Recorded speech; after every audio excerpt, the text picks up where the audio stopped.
Allahu Allah Allah Allahu Allah Allah Allahu Allahu Allahu Allah. Detroit bukan sekadar kota yang pernah jatuh lalu bangkit, melainkan ruang sunyi tempat ribuan kisah saling berpapasan tanpa saling menghapus. Di antara cerobong pabrik yang menua, aroma roti dari toko kecil keluarga Haddad, dan langkah anak-anak menuju sekolah Laila, tumbuh sebuah wajah Amerika yang jarang terlihat kamera. Wajah yang berdoa dalam banyak bahasa, namun berdetak dalam irama yang sama. Kota ini menyimpan rahasia tentang bagaimana iman, luka masa lalu, dan persaudaraan bisa hidup berdampingan di jalan yang sama. Dan mungkin jika kita mau mendengarkan lebih dekat, Detroit sedang membisikkan jawaban atas pertanyaan lama. Seperti apa masa depan sebuah negeri ketika harapan dirawat oleh tangan-tangan yang berbeda keyakinan? Sebelum melanjutkan cerita, jangan lupa untuk subscribe, like, komen, dan share video ini ya. Dukungan kalian sangat berarti supaya channel ini bisa terus berkembang dan menghadirkan cerita-cerita inspiratif lainnya, agar semakin banyak yang merasakan kekuasaan dan kebesaran Allah. Pagi di Detroit selalu memiliki cara sendiri untuk bangun dari tidurnya. Kabut tipis menggantung di atas sungai Detroit seperti selimut tua yang enggan dilipat, dan cahaya matahari datang dengan langkah ragu, seolah ia pun perlu meyakinkan diri bahwa kota ini masih layak disapa. Dari kejauhan, jembatan Ambassador tampak seperti garis pensil yang menghubungkan dua dunia, Amerika dan Kanada, sementara burung camal berputar pelan mencari sisa roti dari dermaga yang mulai ramai oleh langkah para pelari pagi. Kota ini tidak pernah benar-benar sepi. Ia hanya bernafas dengan irama yang lebih lambat, seperti lelaki tua yang memilih berjalan daripada berlari. Di sudut Jefferson Avenue, toko roti kecil milik keluarga Haddad baru saja membuka pintu besinya yang berdecit pelan. Suara itu sudah menjadi bagian dari musik pagi, sama akrabnya dengan deru bus kota dan klakson kapal barang di sungai. Aroma za'atar, roti pita hangat dan kopi Arab menyeruak ke trotoar, bercampur dengan bau aspal basah sisa hujan semalam. Karim Haddad menyalakan lampu etalase satu persatu, sambil bersenandung lagu lama Fairuz yang diputar dari radio usang.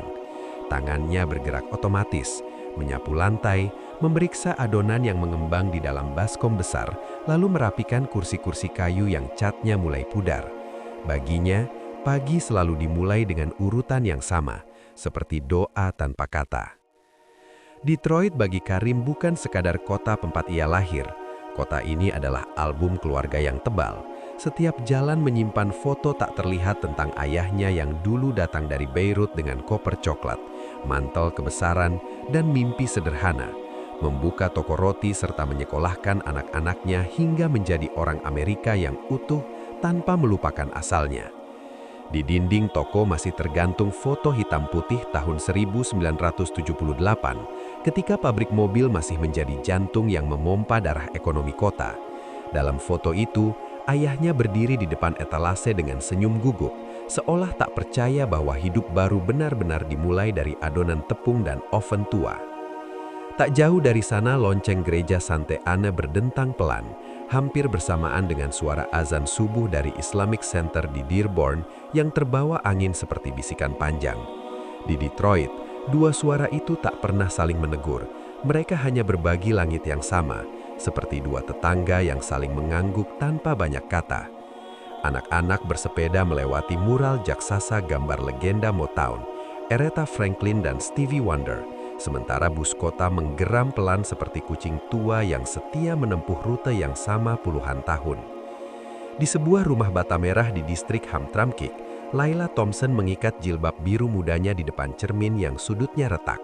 Dari dapur terdengar suara ketel air mendidih dan radio yang menyiarkan berita lokal tentang cuaca. Di meja kayu, buku tugas murid-muridnya sudah tersusun rapi dengan nama-nama yang berderet seperti peta dunia. Ahmed, Markus, Sofia, Bilal, Jacob, Meiling. Ia seorang guru sekolah negeri yang mencintai kelasnya seperti taman kecil yang harus disirami setiap hari. Setiap pagi Laila selalu merasa sedang memasuki laboratorium bernama Masa Depan Amerika, tempat identitas dicampur tanpa resep pasti. Detroit mengajarkannya bahwa identitas bukan kotak, melainkan sungai yang menerima banyak anak sungai tanpa menghilangkan namanya. Di kota ini, seorang anak bisa memanggil neneknya dengan bahasa Arab, lalu membeli hotdog khas Michigan sepulang mengaji, dan tak ada yang menganggap itu aneh. Laila sering berpikir bahwa mungkin inilah makna Amerika yang sesungguhnya, bukan satu warna, melainkan selimut perca yang dijahit oleh tangan-tangan tak saling mengenal. Sementara itu, di sisi barat kota, Samuel Brooks duduk di teras rumah kayunya yang catnya mulai terkelupas seperti kulit musim gugur. Ia mantan pekerja pabrik Chrysler yang kini pensiun dini setelah gelombang PHK besar bertahun lalu. Dari gelas kopinya mengepul asap tipis, menari di udara pagi yang dingin. Samuel menyaksikan lingkungan yang dulu dipenuhi suara mesin menjadi deretan toko Timur Tengah, bengkel kecil dan masjid dengan kubah hijau pucat. Ia tidak banyak bicara tentang perubahan itu. Dalam diamnya, ia hanya merasa kota ini seperti manusia yang belajar berjalan lagi setelah lama terjatuh dan dipermalukan. Samuel mengingat masa ketika sirine pabrik menjadi penanda waktu, ketika setiap Jumat para pekerja keluar dengan seragam berminyak dan kantong penuh lelah. Kini suara itu digantikan dengan bahasa yang dulu asing di telinganya. Namun anehnya, ia tidak merasa terusir. Ada kehangatan baru yang tumbuh perlahan, seperti rumput liar di sela beton. Pagi merambat menjadi siang. Di Eastern Market, para pedagang mulai berteriak menawarkan tomat segar, keju feta, dan ikan dari Danau Erie. Bahasa Inggris bercampur Arab, Bengali, dan sedikit Spanyol, menciptakan simfoni yang tak diajarkan di sekolah musik manapun. Seorang pemuda bernama Yusuf Martinez menurunkan kardus sayuran dari mobil van masjid. Kaosnya sedikit kebesaran, dan tangannya bergerak cekatan seperti orang yang menemukan tujuan setelah lama tersesat. Hari ini ada dapur umum untuk tunawisma, dan ia menjadi koordinator relawan. Yusuf selalu merasa Detroit memberinya kesempatan kedua. Kota ini seperti cermin yang retak, namun memantulkan cahaya dengan cara tak terduga. Di trotoar yang sama beberapa tahun lalu, ia pernah menjadi remaja tanpa arah, akrab dengan malam dan kesalahan-kesalahan kecil yang hampir menelannya. Kini ia menjadi orang yang dipercaya memegang kunci gudang bantuan, menghitung beras dan kaleng kacang seolah sedang menata kembali hidupnya sendiri. Di halte tram tua, seorang perempuan lanjut usia duduk menunggu dengan tas bebelanjaan di pangkuannya. Ia menyapa Yusuf dengan senyum, memanggilnya Nak, meski mereka tak punya hubungan darah. Di Detroit, hubungan sering lahir bukan dari silsilah, melainkan dari kebiasaan saling menyapa di hari-hari panjang. Begitulah Detroit menjalani harinya, tanpa pidato besar, tanpa sorot kamera nasional, tanpa janji kampanye yang berteriak dari baliho. Kota ini hidup dari rutinitas kecil, roti yang dipanggang pelan, kelas yang dibuka dengan kapur culis, bus yang terlambat 5 menit, dan doa-doa yang diucapkan dalam banyak bahasa lalu menaiki langit yang sama. Di antara gedung-gedung tua yang sebagian jendelanya pecah, kehidupan tetap menemukan celah untuk tumbuh seperti bunga liar di rel kereta. Tak ada yang benar-benar spektakuler, namun justru disitulah keajaibannya. Detroit bukan lagi kota besar yang berisik seperti masa lalu, tetapi kota manusia yang belajar saling menjaga setelah lelah saling menyalahkan. Ia seperti buku tebal yang sampulnya robek, namun halaman-halamannya masih ditulis setiap hari oleh tangan-tangan biasa, tukang roti, guru, mantan buruh pabrik, dan pemuda yang pernah hampir hilang. Dan di antara jalan-jalannya yang lebar, sesuatu yang halus sedang tumbuh pelan, sesuatu yang belum punya nama, belum juga dimengerti sepenuhnya. Seperti binih balik tanah basah, ia menunggu waktu yang tepat untuk muncul ke permukaan, mengubah cara orang melihat Detroit, bukan lagi sebagai kota yang pernah runtuh, melainkan sebagai kota yang diam-diam belajar percaya pada hari esok. Ia menunggu waktu yang tepat untuk muncul ke permukaan, mengubah cara orang melihat Detroit, bukan lagi sebagai kota yang pernah runtuh, melainkan sebagai kota yang diam-diam belajar percaya pada hari esok. Dari keyakinan sunyi itulah, hidup Karim Haddad terus berputar. seperti adonan roti yang tak pernah berhenti ia uleni setiap pagi. Karim Haddad selalu berkata bahwa adonan roti lebih jujur daripada manusia. Jika terlalu banyak air, ia akan lengket dan menempel di jari seperti janji yang diucapkan tergesa-gesa. Jika kurang sabar, ia tak akan mengembang, sekeras kepala orang yang menolak berubah. Detroit mengajarinya filosofi itu sejak kecil, ketika ia membantu ayahnya di toko yang sama, dengan oven yang sama, bahkan dengan talenan kayu yang mulai retak di sudutnya. Setiap guratan di papan itu seperti peta kecil perjalanan keluarganya. Ia masih ingat bagaimana ayahnya, Hasan Haddad, selalu bangun sebelum azan subuh. Lelaki itu akan menyalakan lampu dapur, menakar tepung dengan takaran mata, bukan timbangan, lalu berbisik, "Roti punya ingatan, Karim. Perlakukan ia seperti teman, bukan barang dagangan." Dulu kalimat itu terdengar aneh bagi telinga anak kecil. Namun semakin dewasa, Karim mengerti bahwa ayahnya sedang berbicara tentang hidup. Tahun 2008 masih ia ingat seperti musim dingin yang terlalu panjang. Salju seakan turun bukan dari langit, melainkan dari dada setiap orang. Pabrik tutup satu persatu, tetangga pindah meninggalkan rumah kosong, dan pelanggan berkurang separuh. Di jalan depan toko, papan dijual bermunculan seperti nisan kecil bagi mimpi yang kelelahan. Banyak yang menyarankan Karim menutup toko dan pindah ke negara bagian lain, mengikuti arus orang-orang yang menyerah pada Detroit. Namun ayahnya menolak dengan keras kepala yang lembut. "Selama masih ada satu orang lapar di Detroit, kita tetap memanggang roti," kata lelaki tua itu sambil merapikan tepung di celemeknya. Kalimat itu menjadi jangkar bagi Karim.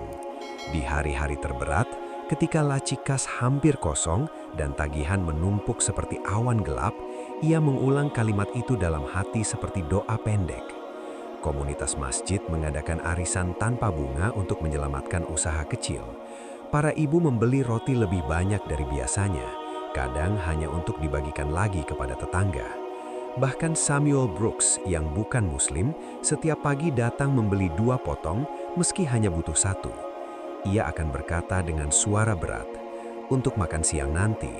Padahal Karim tahu roti kedua itu sering ia berikan kepada pengemis di sudut jalan.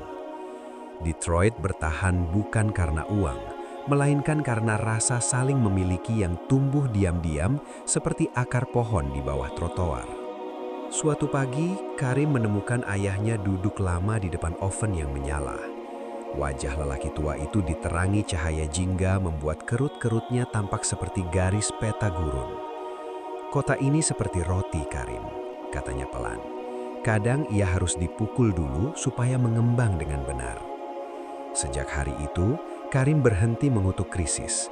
Ia mulai melihatnya sebagai proses panjang, seperti fermentasi yang menyakitkan tetapi perlu. Di sekolah, Layla Thompson menjalani hari dengan caranya sendiri.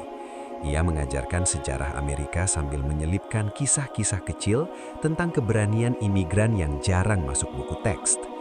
Di papan tulis, ia menulis nama Ellis Island, lalu di bawahnya menambahkan nama Dearborn dan Hamtramck, seolah ingin mengatakan bahwa sejarah belum selesai ditulis. Murid-muridnya sering bertanya polos tanpa beban politik orang dewasa. "Miss Layla, kenapa orang takut pada masjid?" Pertanyaan itu melayang di kelas seperti bola kertas yang sulit ditangkap. Layla tak pernah menjawab dengan marah. Ia lebih memilih bercerita tentang tetangganya yang memperbaiki atap gereja bersama jemaah masjid saat badai datang, atau tentang petugas pemadam yang berbuka puasa dengan kurma pemberian ibu-ibu pengajian. Anak-anak lebih mudah mengerti lewat cerita daripada slogan, lewat wajah manusia daripada judul berita. Layla percaya tugasnya bukan mengubah dunia, melainkan menjaga agar anak-anak tidak mewarisi ketakutan yang bukan milik mereka. Sore hari, Yusuf Martinez memimpin rapat relawan di ruang bawah masjid yang berbau karpet dan teh mint. Program renovasi rumah kosong akan dimulai minggu depan. Banyak pemuda yang dulu terjebak geng kini memegang palu dan kuas cat-cat, tertawa kanggung seperti baru belajar menjadi orang baik. Yusuf melihat wajahnya sendiri pada mereka, wajah masa lalu yang diberi kesempatan baru, bekas luka yang belum sepenuhnya kering. Ia teringat pertama kali masuk ke ruangan itu beberapa tahun lalu. Tangannya gemetar, bukan karena dingin, melainkan karena rasa asing. Seorang kakek Somalia menepuk pahunya dan berkata, "Di sini tak ada masa lalu, hanya hari ini." Kalimat sederhana itu menempel di kepalanya lebih kuat daripada nasihat apapun. Detroit pelan-pelan berubah menjadi bengkel raksasa, tempat manusia memperbaiki diri. Di gang-gang sempit, orang-orang mengecat ulang pagar Veronik. Di taman kota, ibu-ibu menanam bunga di ban bekas. Di toko Karim, percakapan kecil menjadi jembatan tak terlihat antara bahasa dan warna kulit.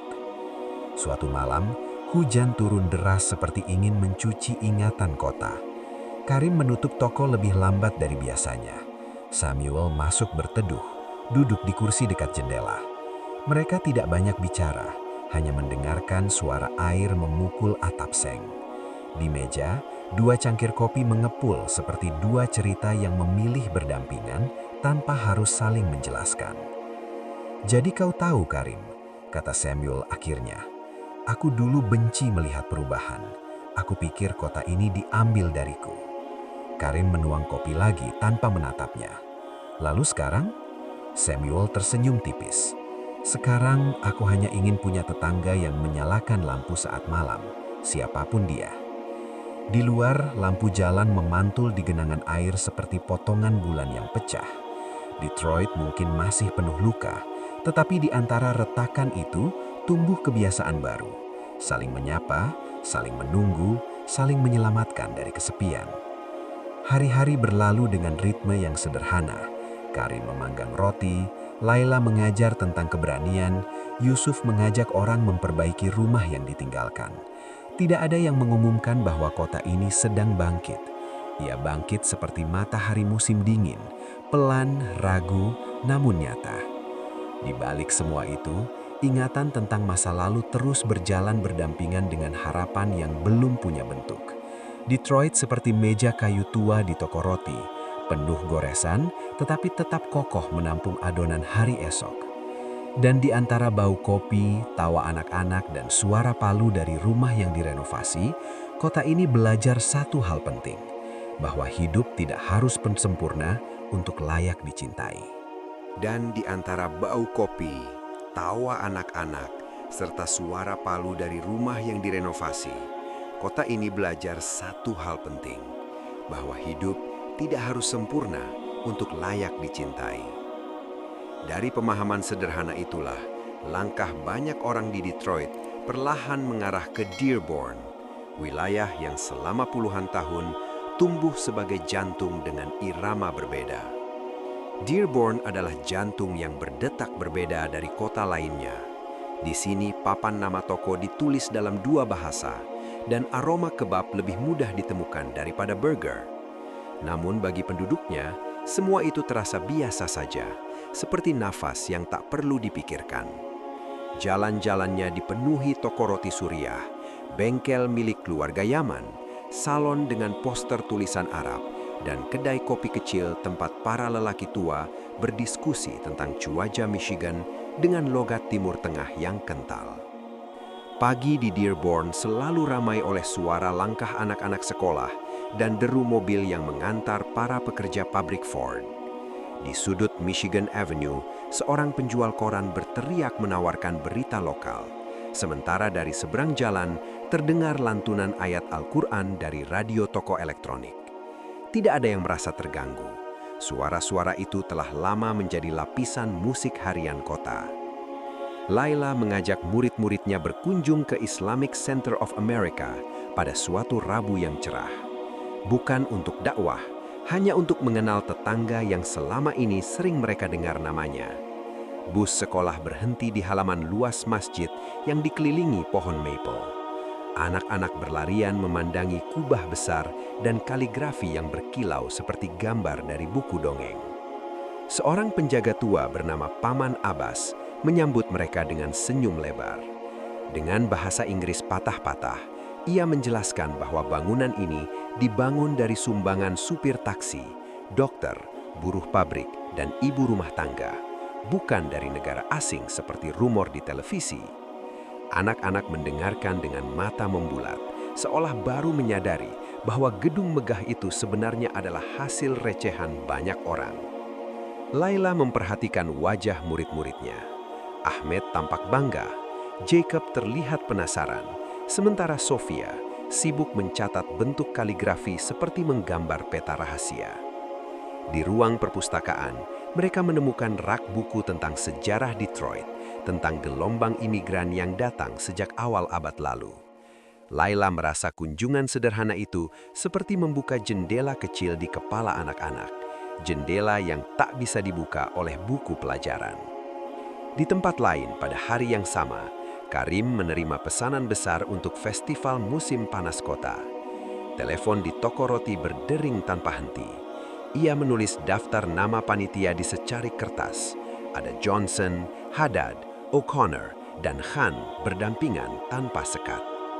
Melihat nama-nama itu, Karim tersenyum. Baginya, daftar tersebut lebih jujur daripada pidato politisi manapun. Ia membayangkan festival nanti. Panggung musik Motown di sebelah stan makanan Arab, anak-anak berlarian membawa balon, dan Samuel mungkin duduk di kursi lipat sambil mengeluh tentang harga kopi yang naik. Semua bayangan itu membuat tangannya semakin bersemangat menguleni adonan.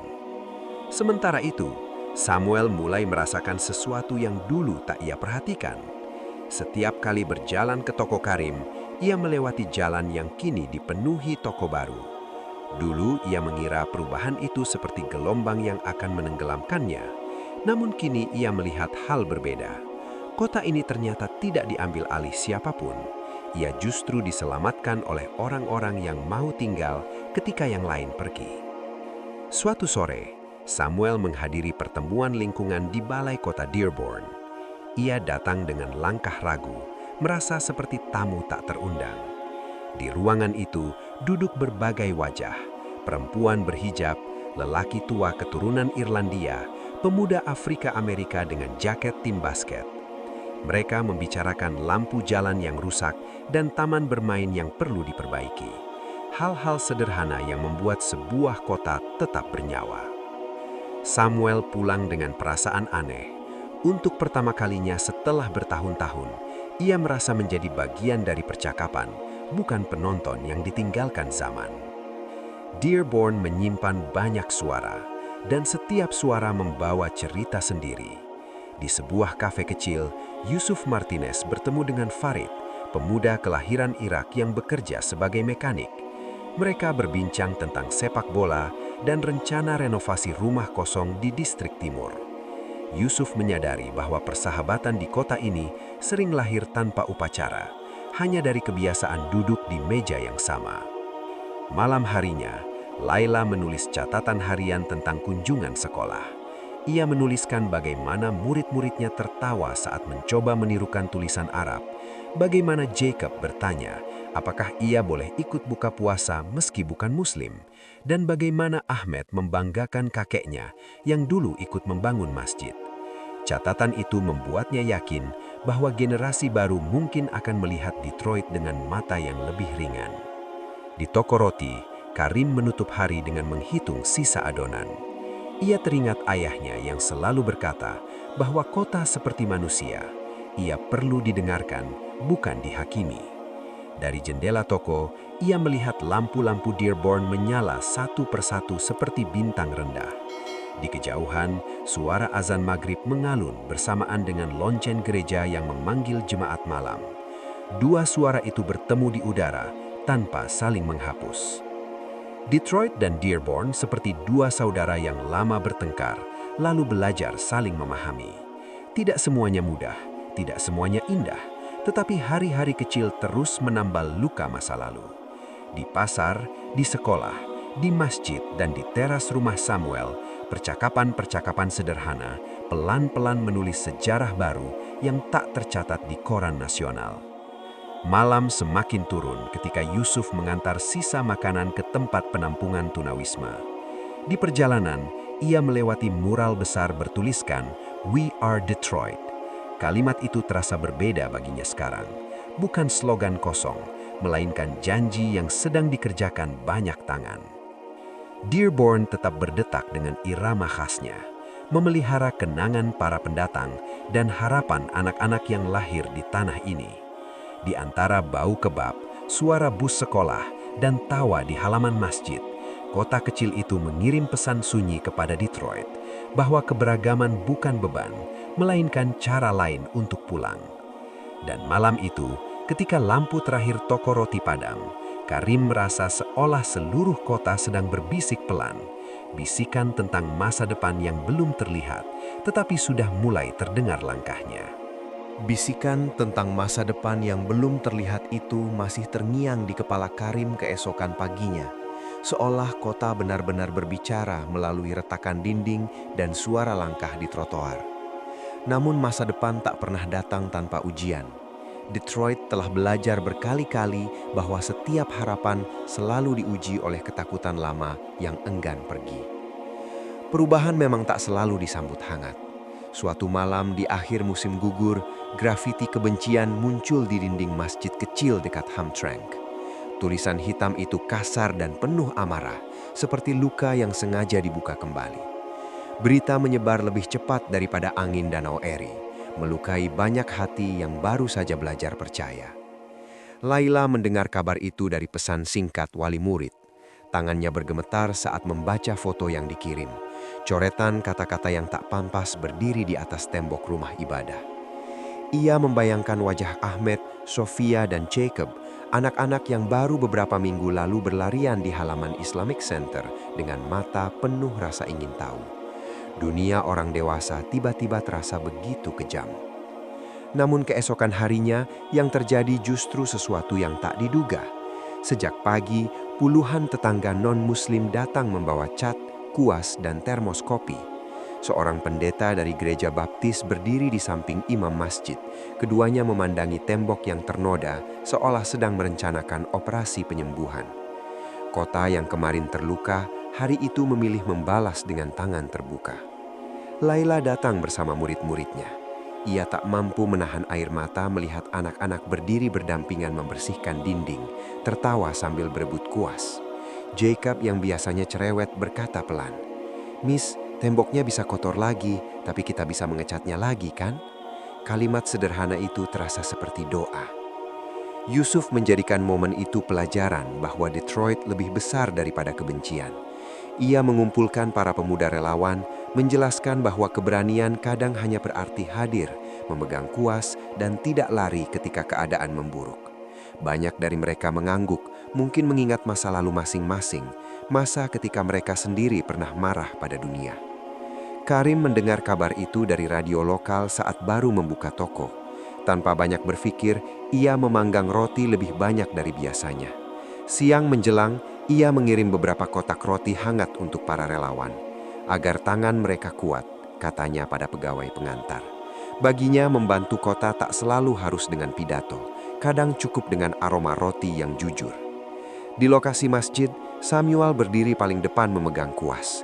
Mantel tuanya terkena bercat-cat putih, tetapi wajahnya tampak lebih muda dari biasanya. Ia mengecat perlahan, seolah setiap sapuan adalah kalimat yang ingin ia ucapkan tanpa suara. Kota ini milik kita bersama. Beberapa tahun lalu, ia mungkin hanya menonton dari jauh, tapi hari itu kakinya memilih berada di tengah lingkaran. Media lokal datang mengambil gambar, namun yang lebih ramai justru percakapan kecil di antara para relawan. Seorang ibu berhijab mengajari nenek keturunan Polandia cara mengaduk cat agar tak menggumpal. Dua remaja Afrika Amerika bercanda dengan pemuda Yaman tentang klub basket favorit.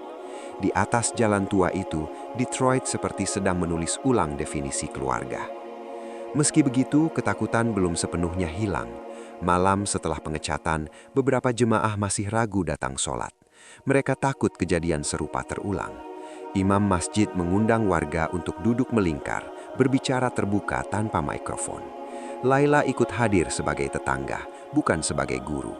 Ia mendengar cerita para ibu yang khawatir mengantar anak ke sekolah, juga cerita para ayah yang takut kehilangan pekerjaan karena prasangka. Samuel angkat bicara dengan suara serak. "Saya bukan Muslim, tapi saya warga kota ini. Kalau ada yang melukai kalian, berarti mereka melukai saya juga." Ruangan hening beberapa detik sebelum tepuk tangan pelan mengalir seperti air hangat. Banyak mata berkaca-kaca. Beberapa hari kemudian, grafiti kebencian itu hampir tak tersisa jejaknya. Tembok masjid bahkan tampak lebih bersih dari sebelumnya. Anak-anak sekolah menempelkan gambar merpati dan tulisan perdamaian di pagar. Yusuf memulai program ronda bersama lintas komunitas, bukan untuk melawan dengan kekerasan, melainkan untuk menjaga dengan kehadiran.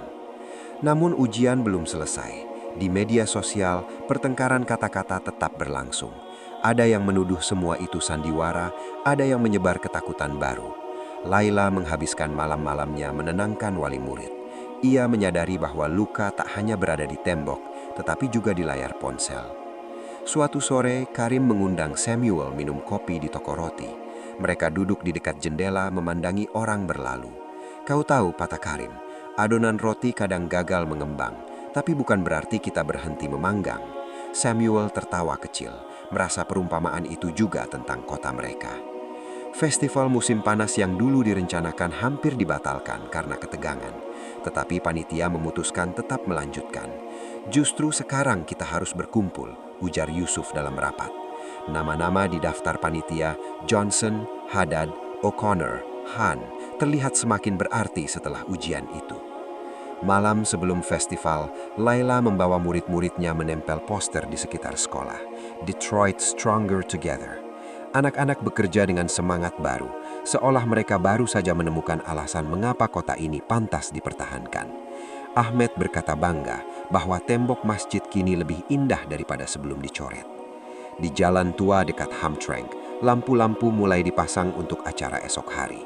Karim menguji oven hingga larut malam, Yusuf memeriksa panggung, dan Samuel membantu memasang kursi lipat. Angin membawa aroma cat yang belum sepenuhnya hilang, bercampur aroma roti manis dari toko. Detroit memahami satu hal malam itu. Persatuan bukan hadiah gratis, melainkan pekerjaan harian yang melelahkan. Kota ini mungkin rapuh, tetapi tidak sendirian. Setiap orang memegang sepotong kecil masa depan di tangannya, seperti kuas, roti, atau sekedar keberanian untuk hadir. Dan ketika lampu jalan menyala satu persatu, para warga pulang dengan langkah lelah namun lebih ringan, seolah ujian di atas jalan tua itu baru saja mengajarkan cara baru untuk saling menjaga. Dan ketika lampu jalan menyala satu persatu, para warga pulang dengan langkah lelah namun lebih ringan, seolah ujian di atas jalan tua itu baru saja mengajarkan cara baru untuk saling menjaga. Dan pelajaran itu berbuah pada pagi ketika festival musim panas akhirnya tiba.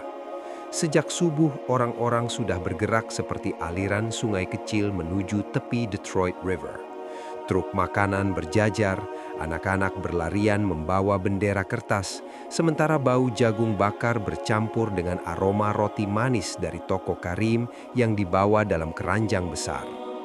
Panggung sederhana berdiri menghadap langit jingga. Di belakangnya tampak siluet cerobong pabrik tua, saksi masa ketika kota ini pernah menjadi raksasa baja. Kini cerobong itu seperti penjaga diam yang mengawasi kelahiran bab baru. Panitia memasang kabel mikrofon, mengecek pengeras suara, dan sesekali tertawa karena listrik yang tiba-tiba mati lalu hidup lagi. Kebiasaan lama Detroit yang tak pernah benar-benar pergi. Laila datang bersama murid-muridnya. Mereka mengenakan kaos bertuliskan Children of Detroit dengan berbagai warna. Ia memandangi wajah-wajah kecil itu dan merasa sedang melihat masa depan yang lebih jujur daripada pidato politik manapun. Di sudut lapalan, beberapa ibu dari komunitas Latin menyiapkan meja taco, berdampingan dengan ibu-ibu Arab yang menata nampan baklava. Tak ada garis pemisah kecuali antrean yang berkelok ramah. Acara dibuka dengan musik Motown yang mengalun lembut. Nada lama itu seperti surat cinta untuk masa lalu, untuk para pekerja publik, untuk keluarga yang pernah pergi, dan untuk mereka yang memilih bertahan. Setelahnya anak-anak melantunkan shalawat dengan suara bening. Beberapa orang yang tak memahami bahasa Arab tetap menutup mata, merasakan getaran yang sama, getaran ketenangan. Pendeta gereja Saint Anne berjabat tangan dengan imam masjid di depan panggung. Kilatan kamera sesaat muncul, tetapi momen itu terasa lebih penting daripada foto apapun. Mereka bukan sedang membuat sejarah, mereka hanya melakukan hal yang seharusnya dilakukan tetangga. Samuel duduk di kursi lipat menikmati roti Karim sambil tersenyum. Remah-remah jatuh di pangkuannya seperti hujan kecil yang hangat. Yusuf berkeliling memastikan semua relawan mendapat makanan. Ia teringat masa remajanya ketika festival kota hanya berarti tempat berkelahi antar geng. Kini ia memegang daftar tugas, bukan pisau lipat.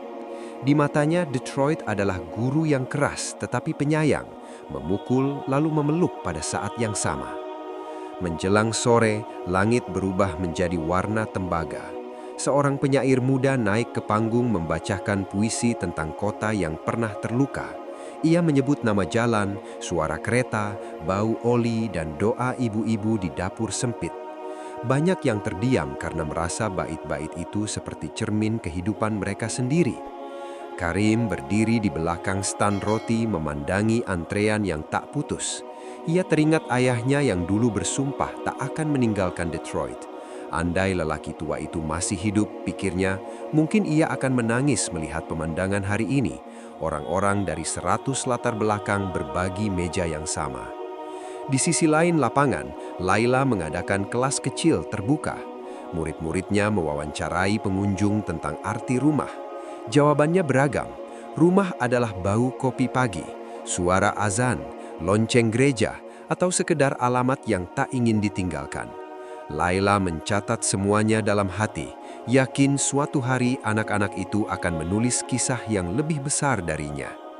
Malam turun perlahan, lampu hias dinyalakan, memantulkan cahaya di permukaan sungai seperti ribuan bintang yang jatuh.